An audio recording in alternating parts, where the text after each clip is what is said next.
So with that being said, I will go ahead and get started. Today, I'm going to be telling you about some pretty interesting stuff. I'm going to be talking about appearance and how other people judge other people.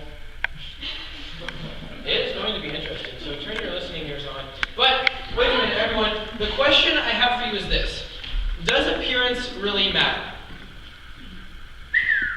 That was deep. Let's reel it back in a little bit.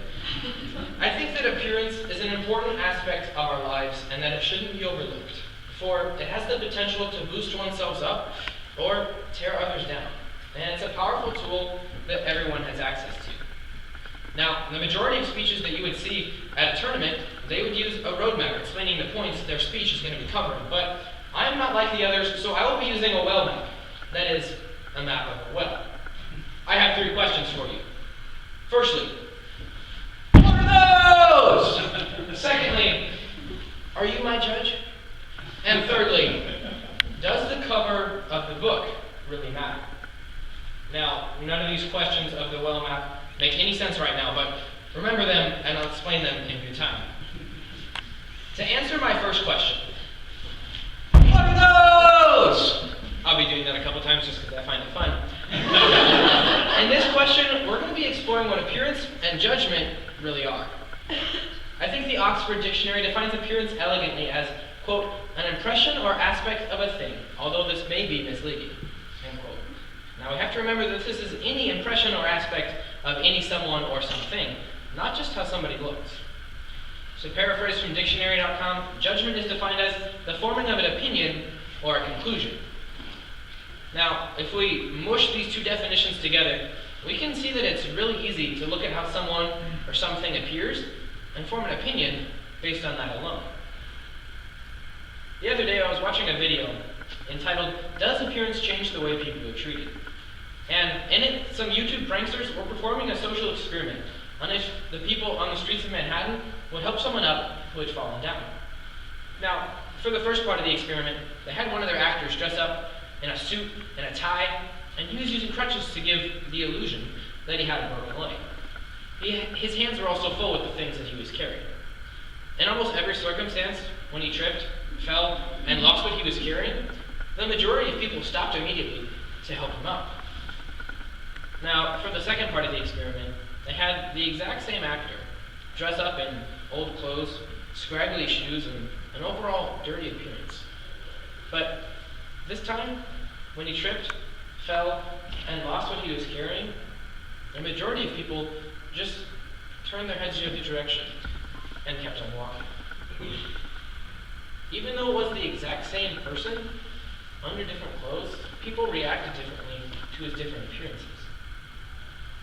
Henry Beecher once said, quote, "Clothes and manners do not make the man, but when he is made, they greatly improve his appearance."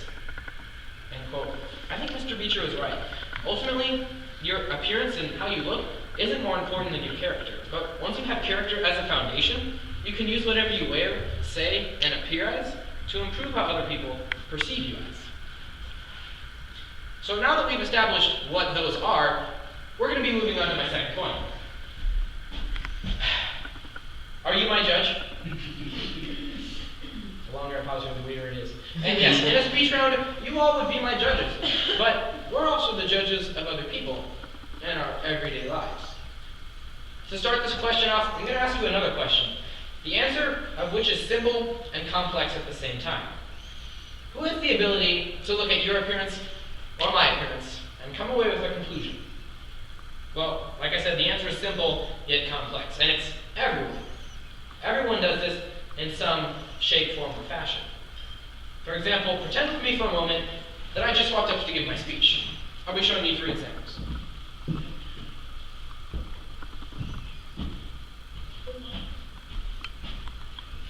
Hi, I'm going to be talking about some important things today. So, turn your hearing aids up. Oh, I don't mean that to be an audio. Just listen to me, and I'm going to be talking Okay, that was example one. Let's try example number two. Hello, ladies and gentlemen. I'm sure you all came here just to watch my speech. That's the reason I came here, and I'm not even watching it. I'm giving it. So do your best to stay up. I'm going to be talking about some great stuff today. Okay, you know how it is when you're talking to someone of a lower intelligence level? Yeah, so I'm just going to be going at like 100 miles an hour. You guys do your best. Stay up at 75. I believe in you guys. So I'm just going to jump right in. If you were being I don't know what I'm saying. Anyways, I'm just going to jump in. For example number 3. Today, ladies and gentlemen of the speech court, I'm going to show you. No, I take that back. I'm going to prove to you that appearance and judgment are important aspects of our lives. Alright, so let's think about these.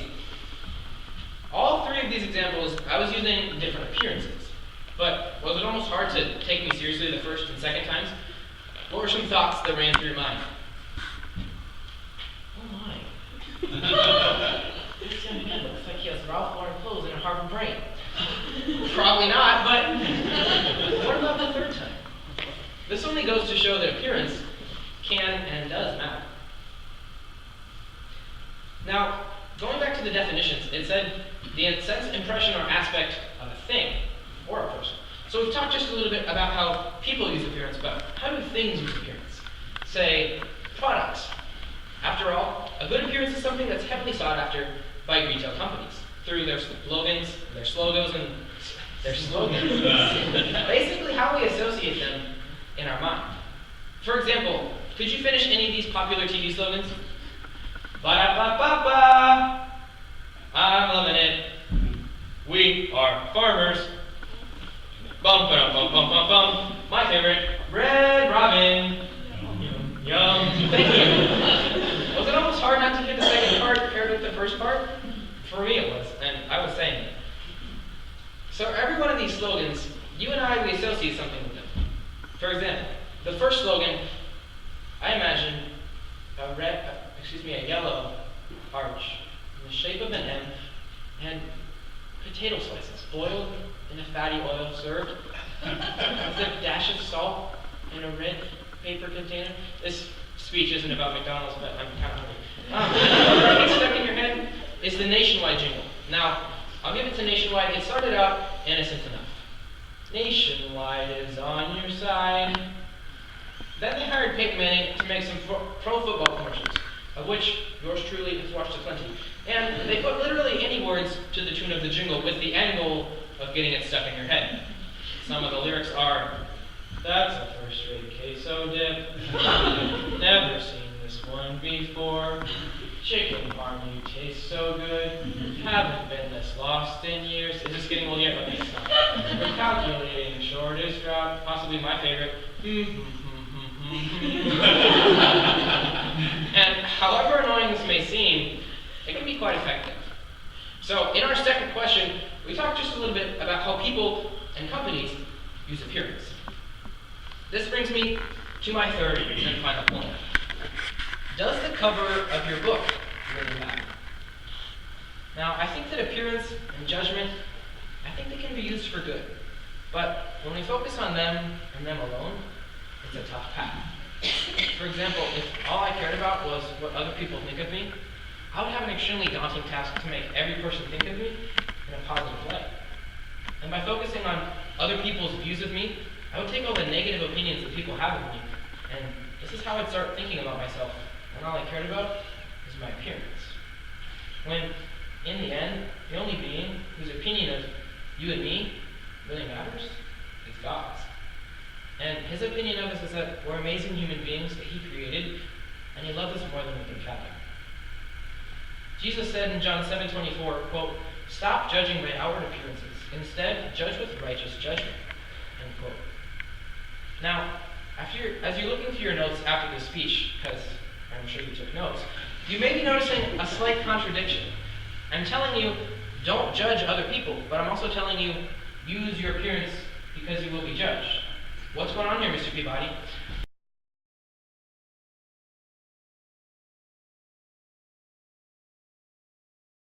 You shouldn't put a lock on your door or a security system on your business.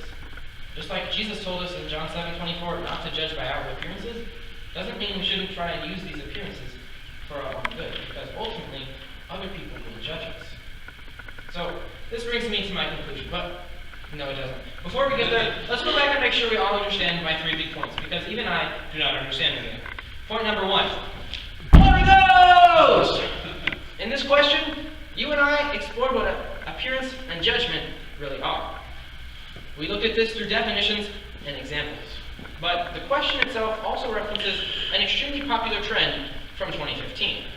You may or may not want to Google the words what and are and those when you get home, but if you were to, the results would be endless. So my second point, are you my judge?